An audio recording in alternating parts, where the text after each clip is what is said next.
अन्यंहासेयो, नमस्ते दोस्तों, मेरा नाम हिना है और आप देख रहे हैं हिंदी से कोरियन तक चैनल। मुझे कोरियन सीखना और कोरियन सिखाना बहुत ही पसंद है। अगर आप भी हिंदी से कोरियन सीखना चाहते हैं तो आप बिल्कुल सही जगह पर हैं। इस चैनल पे आपको मिलेंगे कोरियन डेली फ्रेजेस, के ड्रामा से रिलेटेड न्यूज़, के पॉप के गाने और बीटीएस के बारे में बहुत सारी जानकारी। आप इस चैनल को सब्सक्राइब करें और वीडियो को शेयर करना और लाइक करना ना भूलें। तो हम स्टार्ट करते हैं हंगुल का परिचय। जैसा कि हमने पिछली वीडियो में भी हंगुल के परिचय के बारे में ही पढ़ा था, तो अभी भी वो कॉन्टिन्यूअस हम आगे पढ़ रहे हैं कि हंगुल क्या है, कब बनी, किसने बनाई, इसके बारे में तो हम जान चुके हैं। बट फिर भी मैंने इसके लिए आपके लिए कुछ प्रश्नों को बनाया है ताकि आपको अपने ज्ञान के बारे में कितना प्राप्त किया है आपने पिछली वीडियो से उसके बारे में पता हो। तो पहला प्रश्न क्या है? कोरियाई भाषा यानी हंगुल। जैसा कि आपको पता है कोरियाई भाषा को क्या कहते हैं? हंगुल। को किसने बनाया था? किसने बनाया था हंगुल को? हंगुल को बनाया था।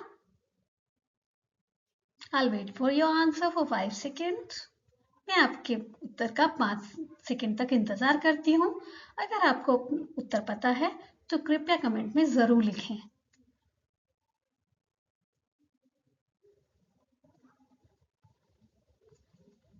चलिए, अब है उत्तर की बारी। तो इसे बनाया था किंग सेजोंग ने।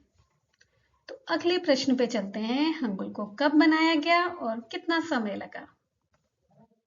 1 2 3 4 5। दोस्तों, अगर आपको इसका उत्तर पता है तो कृपया अपने उत्तर को लिखें कमेंट्स में। अब जानते हैं हंगुल को कब बनाया गया। हंगुल का आविष्कार 1443 में हुआ था और इसे 1446 में जनता के सामने पेश किया गया था। यानी कि इसे बनाने में कितना समय लगा? टोटल कितना टाइम लगा इसको बनाने में? 3 साल। एक भाषा को बनाना कोई आसान कार्य नहीं है। इस कठिन कार्य को पूर्ण करने में 3 साल लगे। तो अगला प्रश्न है हमारा, हंगुल में कितने अक्षर होते हैं? कुल कितने अक्षर हैं? हमने पिछली वीडियो में सीखा था। मैं गिनती करती हूँ 5 सेकेंड तक। 1 2 3 4 5। कृपया अपने उत्तर को लिखें कमेंट में। और हंगुल में होते हैं कुल 40 अक्षर। हंगुल में अगला प्रश्न है, हंगुल में कितने व्यंजन हैं और कितने प्रकार के हैं? हंगुल में कितने व्यंजन हैं और कितने प्रकार के हैं? जैसा कि आपको पता होगा हिंदी में जो व्यंजन हम पढ़े हैं वो है माफ करिएगा, अ से आहा तक हमने पढ़े हैं स्वर, और क से ज्ञ तक हमने पढ़े हैं व्यंजन। पर जो हंगुल भाषा है उसमें स्वरों के भी कुछ प्रकार हैं और व्यंजनों के भी कुछ प्रकार हैं। इसलिए हम जानते हैं यहाँ पे कि कितने व्यंजन हैं, कितने प्रकार के हैं। जैसा कि मैंने आपको अपनी पिछली वीडियो में बताया था। मैं आपके उत्तर का इंतजार करती हूँ 5 सेकेंड तक। 1 2 3 4 5। हंगुल में होते हैं कुल 19 व्यंजन, जिसमें 14 होते हैं आपके मूल व्यंजन बेसिक और 5 होते हैं आपके डबल व्यंजन, दोहरे व्यंजन। हंगुल में कितने स्वर हैं और कितने प्रकार के हैं? जिस प्रकार व्यंजन भी 2 प्रकार के हैं वैसे ही स्वर भी कुछ प्रकार के होते हैं, जिसका उत्तर आपको देना है अपने कमेंट्स में। और कितनी संख्या में होते हैं, कितने स्वर है टोटल? इंतजार करती हूं मैं आपके उत्तर का। 1 2 3 4 5। हंगुल में कुल 21 स्वर है, जिसमें से 10 मूल स्वर हैं और 11 जटिल स्वर है। जटिल मतलब कॉम्प्लेक्स स्वर है। तो अब हमने ये पिछली वीडियो में ही सीखा था। मैंने इस प्रश्न को इसलिए बनाया ताकि आपके ज्ञान के बारे में आपको पता हो कि आपने पिछली वीडियो से कितना सीखा है। और इस तरीके से आपने इसका एक बार रिवीजन भी कर लिया। तो हमेशा याद रखिएगा कि हंगुल में 40 अक्षर होते हैं, जिसमें से 19 व्यंजन हैं और 21 स्वर हैं। चलते हैं हम अपनी अगली स्लाइड पे। क्या है अगली स्लाइड पे? वाह, अगली स्लाइड पे आपको सीखने के बारे में मिलेगा, मूल व्यंजनों के बारे में। मूल व्यंजन कुल कितने होते हैं? 14। तो हम सीखना स्टार्ट करेंगे मूल व्यंजनों के बारे में। मूल व्यंजनों के बारे में पहले सीखेंगे और फिर हम सीखेंगे दोहरे व्यंजन। दोहरे व्यंजन के बाद हम स्वर सीखेंगे और स्वरों को भी इसी तरीके से सीखेंगे, मूल स्वर और जटिल स्वर। तो पहला अक्षर यहाँ पे है आपके सामने, इसको बोलते हैं, ये मैं आपको एक यहाँ पे ऐसे बना देती हूँ। पहले आप एक सीधी रेखा खींचेंगे, उसी सीधी रेखा से 90 अंश का कोण बनाते हुए एक नीचे की तरफ रेखा खींचते हैं, तो इसको बोलते हैं घीयक। आप देख रहे होंगे, घीयक, घीयक। इसको मैंने कोरियन भाषा में भी लिखा है घीयक, इंग्लिश में भी लिखा है घीयक। पर मैं आपको बता दूं कि अभी जब मैं इसको बनाती हूँ तो मैं अक्सर इसको ऐसे बनाती हूँ, ये ऐसे करके। तो ऐसा होता है कि जब आप किसी भी भाषा में थोड़ी सी लिखने में कंफर्ट हो जाते हो, लिखना आपको आसान लगने लगता है।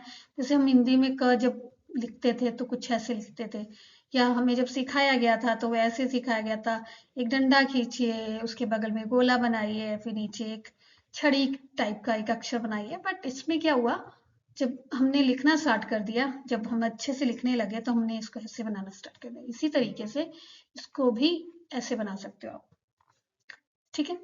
तो अब घियोक है क्या और इसका उच्चारण क्या होता है? तो घियोक का जो उच्चारण होता है वो हिंदी वर्णमाला के ग और घ की तरीके से होता है, ठीक है।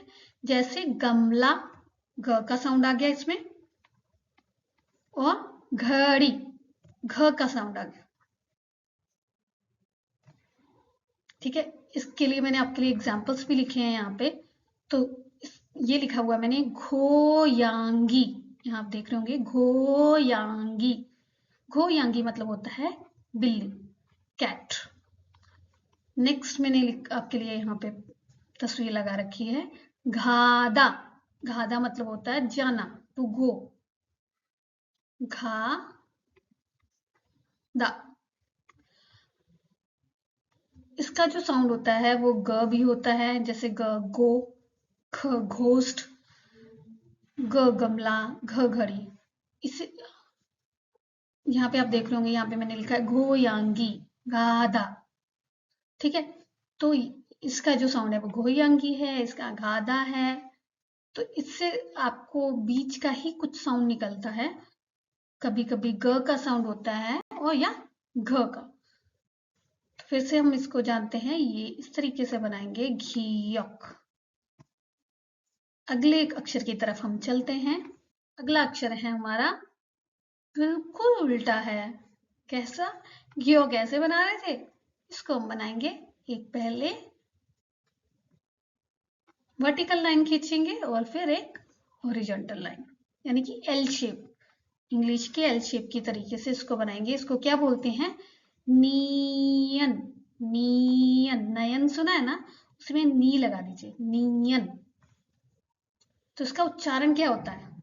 ये मैंने कोरियन भाषा में भी लिखा है, इसको कैसे, इसका क्या बोलते हैं, नियन। इंग्लिश में भी लिखा है समझ आने के लिए आपको, नियन और नियन। इसका उच्चारण हिंदी वर्णमाला के न की तरीके से होता है। हिंदी में जो न होता है ना, नमक, नहर, न के तरीके से नियन का उच्चारण होता है। यहाँ पे मैंने आपको एग्जांपल्स के लिए तस्वीर लगाई है एक तितली की, कितनी सुंदर लग रही है ना। बट रियलिटी में ये ऐसी नहीं होती है, कार्टून तितली है, ठीक है। नाबी, क्या है? ना बी, ना बी। नाभि मतलब क्या है? तितली, नाभि। अगली तस्वीर लगाई है मैंने एक पेड़ की, नामू, नामू। नामु, पेड़। चलिए अब हम चलते हैं अपने अगले अक्षर की तरफ। अगला अक्षर है हमारा धीगत। इसको मैंने कोरियन भाषा में भी लिखा है धीगत, धीगत। इंग्लिश में भी लिखा है और हिंदी में भी धीगत। तो इसको बनाने के लिए हम पहले एक लाइन खींचेंगे, उसके बाद हम एक सीधी रेखा खींचेंगे नीचे की तरफ, और फिर हम इसको मिलाते हुए आगे की तरफ एक लाइन खींचेंगे। ठीक है, यानी कि इसको कुछ ऐसे बनाते हैं धीगत। इसका जो उच्चारण होता है, इसका उच्चारण हिंदी वर्णमाला के ध और त की तरीके से होता है। जैसे ध का साउंड होगा तो धागा, त की साउंड होगा तो तरबूज। यहाँ पे मैंने कुछ पिक्चर्स लगाई है आपको समझाने के लिए। तो पहली है धारी। इसको आप अगर आपको प्रोनाउंसिएशन सुनना होगा, कुछ द ध से सुना दे रहा होगा, तो द और द के बीच का साउंड होता है ये। ठीक है, धारी, धारी। और यहाँ पे जो साउंड है वो द और त के बीच का, ताल, ताल। धारी मतलब क्या होता है, पुल, और ताल मतलब छत, और ताल, ताल, धारी, धारी, ताल, धारी। ठीक है, इसके साउंड को समझने के लिए आपको लग रहा होगा कि कहाँ पे ध यूज करना है, कहाँ पे त। ये कुछ अक्षरों पे भी ही डिपेंड करता है, कुछ माफ करिएगा, कुछ शब्दों में भी आप इसको यूज कर सकते हैं। तो वहां पे आपको प्रोनाउंसिएशन, आप जब जब धीरे धीरे इस भाषा को सीखने लगेंगे तो आपको पता चलता जाएगा, अच्छा यहाँ पे ध का साउंड होता है, यहाँ पे त का होता है। ठीक है, तल मतलब एक और होता है डॉटर, तल, डॉटर, डॉटर को भी तल कहते हैं। ठीक है, अब हम चलते हैं अपने अगले अक्षर की तरफ। अगला है हमारा रियल, रियल। इसको मैंने इंग्लिश में गलत लिखा हुआ है, ये होगा रियल।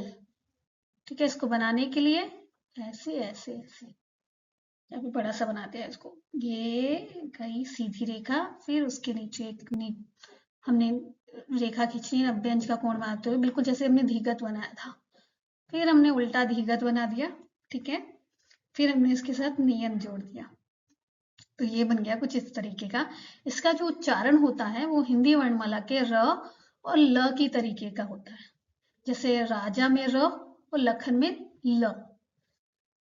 तो कब र यूज करते हैं, कब ल यूज करते हैं, तो जब भी आपका रियल स्टार्टिंग में आता है, ठीक है, वो हमेशा र और ल के बीच का साउंड देता है। अब र और ल तो आप देख रहे होंगे कि कुछ ज्यादा साउंड्स में सिमिलरिटी तो नहीं है, लेकिन है। जब भी आपने हिंदी में पढ़ा होगा तो वर्णमाला कुछ ऐसे है, य र ल। तो यहाँ पे आप देख रहे होंगे कि ये र ल पास में आता है, तो इसलिए इसका जो साउंड है वो सिमिलर निकलता है, र ल उतना ही मुंह खुलता है आपका। इसीलिए इसके दो साउंड होते हैं। बट जब भी स्टार्टिंग में आएगा ये रियल, जब भी स्टार्टिंग में होगा तो इसका मतलब होगा ये ल का साउंड देगा। और जब भी रियल बीच में कहीं पर आएगा, जैसे कि मुझे अभी कुछ याद नहीं आ रहा है, बट एक वर्ड होता है टू लिसन, सुनने का। उसको हम वैसे वर्ब में बोलते हैं थित्ता, क्रिया में बोलते हैं थित्ता। बट जब इसको हम कॉन्जुगेशन करते हैं आयो ओयो के साथ तो ये हो जाता है धुरोयो। ठीक है, यहाँ पे तो मेरा समझाने का मतलब ये है कि जब रियल स्टार्टिंग में ना आए, बीच में आए, तो वो र का साउंड ही करता है। किसका साउंड देता है, र का। जैसे यहाँ पे राम्योन तो लिखा है, लेकिन जब आप कोरियन लोगों को बोलते हुए सुनेंगे तो वो ऐसे कुछ बोलते, हाँ लाम्योन, लाम्योन। जो लोग बिल्कुल ल का हल्का सा साउंड निकल रहा है, लेकिन बोलने में लाम्योन ही सुनाई देता है। मैंने राम्योन इसलिए लिखा है क्योंकि उसको बोलते ही राम्योन है।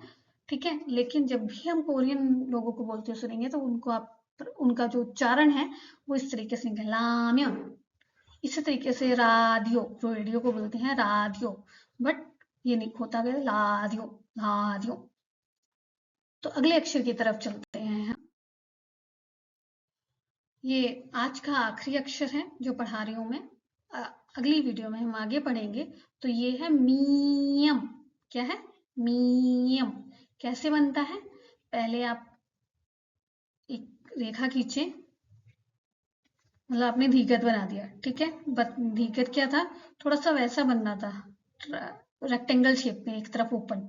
बट ये कुछ ऐसा बनेगा, स्क्वायर टाइप में, ठीक है। ऐसे ऐसे ऐसे। बट मैं आपको बताना चाहूंगी कि जो कोरियन भाषा होती है ना, उसमें कौन सा स्ट्रोक पहले आना है, मतलब कौन सी लाइन पहले खींचनी है, कौन सी बाद में खींचनी है, ये भी एक लिखने का तरीका है। तो वो मैं आपको जब हम ये सब सीख लेंगे उसके बाद मैं आपको सिखाऊंगी कि पहले कौन सी लाइन खींचते हैं, बाद में कौन सी खींचते हैं। बट अब भी आप इसको सीख लो कि किस तरीके का ये दिखने में, या किस तरीके से आप उसको लिख सकते हैं। ये तो इसका उच्चारण क्या होता है? ये देखिए, कोरियन में मैंने लिखा है मियम, इंग्लिश में मियम और हिंदी में मियम। इसका उच्चारण हिंदी वर्णमाला के म की तरीके से होता है।